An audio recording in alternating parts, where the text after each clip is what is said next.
നമ്മുടെ പ്രിയങ്കരനായ സ്ഥാനാർത്ഥി ബി.ജെ.പിയുടെ സംസ്ഥാന അധ്യക്ഷൻ ശ്രീ രാജീവ് ചന്ദ്രശേഖർജി, പാർട്ടിയുടെ ജില്ലാ അധ്യക്ഷൻ ശ്രീ കരമന ജയൻ അവർ, അബ്ദുൽ സലാം സാർ, അതോടൊപ്പം തന്നെ ശ്രീ രാധാകൃഷ്ണൻ അവർ, അരുൺ വേലായുധൻ, പാർട്ടിയുടെ സംസ്ഥാന സമിതി അംഗം ശ്രീ മഹേശ്വരൻ നായർ അവർ, തിരുവനന്തപുരം കോർപ്പറേഷൻ്റെ deputy mayor Shajinath, standing committee ചെയർമാൻമാരായിട്ടുള്ള ശ്രീ എം.ആർ. ഗോപൻ, അതോടൊപ്പം തന്നെ ശ്രീ കരമന അജിത്ത്, തമ്പാനൂർ സതീഷ്, പാച്ചൽ രാജകുമാർ സാർ, നിരവധി നേതാക്കന്മാരുണ്ട്, കൗൺസിലർമാരുണ്ട്. എല്ലാവർക്കും നമസ്കാരം. ഈ തെരഞ്ഞെടുപ്പ്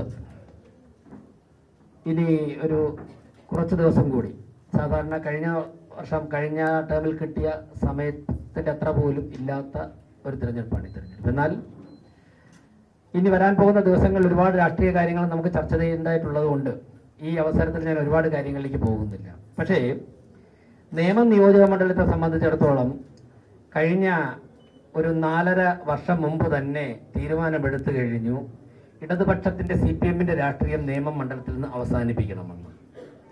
ഈ തെരഞ്ഞെടുപ്പ് നേമം മണ്ഡലത്തിൽ ഈ തെരഞ്ഞെടുപ്പിൽ ദേശീയ ജനാധിപത്യ സ്ഥാനാർത്ഥി ശ്രീ രാജീവ് ചന്ദ്രശേഖർജി വിജയിക്കേണ്ടതിന്റെ ഏറ്റവും പ്രധാനപ്പെട്ട ആവശ്യം ഇപ്പോൾ ഉള്ള തലമുറയ്ക്കും വരാൻ പോകുന്ന തലമുറയും ഒരു തിരുത്തലിന് വേണ്ടിയുള്ള ഒരു തെരഞ്ഞെടുപ്പാണ് ഈ തെരഞ്ഞെടുപ്പ്. രാജുവേട്ടൻ പറഞ്ഞു അദ്ദേഹത്തിന് ബഹുമാനപ്പെട്ട നരേന്ദ്രമോദി ഒരു അവസരം 2024 കൊടുത്തു എന്ന് പറഞ്ഞു. അതുപോലെ അദ്ദേഹം നമ്മുടെ രാജ്യത്തെ വിദ്യാർത്ഥികൾക്ക്, യുവജനങ്ങൾക്കൊക്കെ വേണ്ടി, അതും സാമ്പത്തികമായി പിന്നോക്കം നിൽക്കുന്ന കുടുംബങ്ങളിലെ കുട്ടികൾക്ക് വേണ്ടി നമ്മുടെ രാജ്യത്തെ വിദ്യാഭ്യാസ സ്ഥാപനങ്ങൾ, സ്കൂളുകളിലൊക്കെ തന്നെ PM ശ്രീ എന്നൊരു പദ്ധതി അവതരിപ്പിച്ചുകൊണ്ട് ഗ്രാമീണ മേഖലയിലെ ഒരു സ്കൂളിന് 1 കോടി, 1.5 കോടി, 2 കോടി രൂപ ക്ലാസ് റൂം മെച്ചപ്പെടുത്തുന്നതിനും പഠന സൗകര്യങ്ങൾ മെച്ചപ്പെടുത്തുന്നതിനും കൊടുത്തിട്ട് സംസ്ഥാന സർക്കാരിനോട് കഴിഞ്ഞ വർഷങ്ങളായിട്ട് പറയുകയാണ് ആ എഗ്രിമെന്റിൽ ഒപ്പിടണം, അതിൽ നിന്നും കിട്ടുന്ന എല്ലാ നേട്ടങ്ങളും പറ്റിക്കൊണ്ട് കേരളത്തെ വിദ്യാഭ്യാസപരമായി മുന്നോട്ടെത്തിക്കണമെന്ന്. കഴിഞ്ഞ 5 വർഷം കൊണ്ട് നട്ടല്ലുറപ്പോടെ ഒരു രാഷ്ട്രീയ തീരുമാനമെടുത്ത് നടപ്പിലാക്കാൻ സാധിക്കാത്ത ഒരു വിദ്യാഭ്യാസ മന്ത്രിയെ ഈ രാഷ്ട്രീയ ജനാധിപത്യ സംവിധാനത്തിൽ നിന്നും പുറത്താക്കുന്നതിന് വേണ്ടിയുള്ള വിധേയത്വമായിരിക്കണം ഈ തെരഞ്ഞെടുപ്പ് എന്നുള്ളതാണ് എനിക്ക് അവസരം പറയാനുള്ളത്. ഇപ്പോൾ ഞങ്ങളൊക്കെ തന്നെ കോർപ്പറേഷന്റെ ഭരണം ചുമതല ഏറ്റെടുത്തതിന് ശേഷം ആശയും ഞാനും MR-ഉം അജിയും, പ്രത്യേകിച്ച് നമ്മുടെ education standing committee chairman Chempazhanthi ഉദയനും ഒക്കെ തന്നെ സ്കൂളുകളിൽ പോകുമ്പോഴേക്കും ഞങ്ങളുടെ മുമ്പിൽ വന്ന ഏറ്റവും പ്രധാനപ്പെട്ട ആവശ്യം സ്മാർട്ട് ക്ലാസ് റൂം വരണമെന്നാണ്.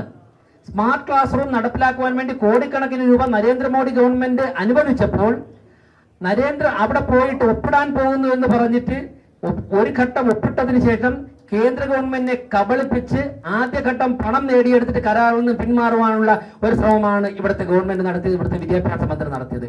അത്തരത്തിലുള്ള ഒരു ഒളിച്ചുകളിക്കാരന് ഇനി കേരള രാഷ്ട്രീയത്തിൽ അവസരം കൊടുക്കണോ എന്ന് ചിന്തിക്കേണ്ട തെരഞ്ഞെടുപ്പാണ്. അതായത് നേമം മണ്ഡലത്തിന്റെ മാത്രമല്ല കേരളത്തിലെ മുഴുവനും സാമ്പത്തികമായി ഉൾപ്പെടെ പിന്നോക്കം നിൽക്കുന്ന മേഖലയിലെ വിദ്യാർത്ഥികളുടെ ഭാവിയെ ഇരുളടയ്ക്കുന്ന നിലപാട് സ്വീകരിച്ച ഒരു വ്യക്തിയാണ് വീണ്ടും ഈ തെരഞ്ഞെടുപ്പിൽ മത്സരിക്കുന്നത് എന്നുള്ളതാണ് നേമത്തെ ചർച്ച ചെയ്യേണ്ട ഏറ്റവും പ്രധാനപ്പെട്ട വിഷയമെന്നാണ് എനിക്ക് പറയുവാനുള്ളത്. തീർച്ചയായിട്ടും ഈ തെരഞ്ഞെടുപ്പ് BJP തിരുവനന്തപുരം കോർപ്പറേഷനിൽ ജനങ്ങൾ BJPക്ക് അധികാരം, ഭരണം നൽകിയതിനു ശേഷമുള്ള തെരഞ്ഞെടുപ്പാണ്. ചർച്ച കാരണം കഴിഞ്ഞ 40-45 വർഷം കൊണ്ട് നടത്തിയ ഇടതുപക്ഷ ഭരണസമിതി നടത്തിയ ഓരോരോ കാര്യങ്ങളും ഈ തെരഞ്ഞെടുപ്പിൽ ചർച്ചയാകണം.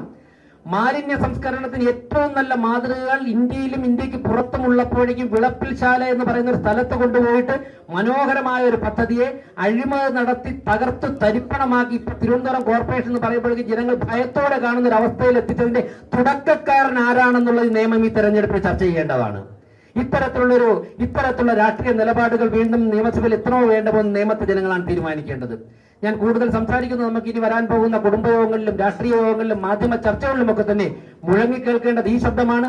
അതിനൊക്കെ തന്നെ തീർച്ചയായിട്ടും തിരുത്തൽ ശക്തിയായിട്ടാണ് രാജീവ് ചന്ദ്രശേഖർജി വന്നിട്ടുള്ളത്. പിന്നെ നിയമമണ്ഡലത്തെ സംബന്ധിച്ചിടത്തോളം നമുക്ക് 22,500 വോട്ടിന്റെ ഭൂരിപക്ഷം തന്ന ഒരു നിയോജക മണ്ഡലമാണ് ഈ നിയോജക മണ്ഡലം. ചരിത്രത്തിൽ ഏറ്റവും കൂടുതൽ ഭൂരിപക്ഷം നേടിയ BJPയുടെ NDAയുടെ സ്ഥാനാർത്ഥി ശ്രീ രാജീവ് ചന്ദ്രശേഖർജിയാണ്. അതുകൊണ്ട് തന്നെ അതിൽ ഇരട്ടി വോട്ടിന്റെ ഭൂരിപക്ഷത്തിൽ അദ്ദേഹത്തിന് വിജയിക്കാൻ സാധിക്കുമെന്നുള്ള നല്ല ആത്മവിശ്വാസമുണ്ട്. തീർച്ചയായിട്ടും ജനാധിപത്യ കേരളത്തിലെ രാഷ്ട്രീയ തിരുത്തലിന്റെ തുടക്കമായിട്ടുള്ള തെരഞ്ഞെടുപ്പിൽ നമുക്ക് ഇനിയുള്ള ഒരു 10-20 ദിവസം മുഴുവൻ ആൾക്കാർക്കും കേരളത്തിന്റെ വികാരം നിയമത്തിലൂടെ പ്രതിഫലിപ്പിക്കുവാനുള്ള ഒരു വളരെ വലിയൊരു ക്ഷേത്രമായി മാറട്ടെ ഈ ഒരു ഓഫീസ് എന്ന് പറഞ്ഞുകൊണ്ട് ഞാൻ എല്ലാ ആശംസയും അർപ്പിച്ചു നിർത്തുന്നു. നന്ദി, നമസ്കാരം.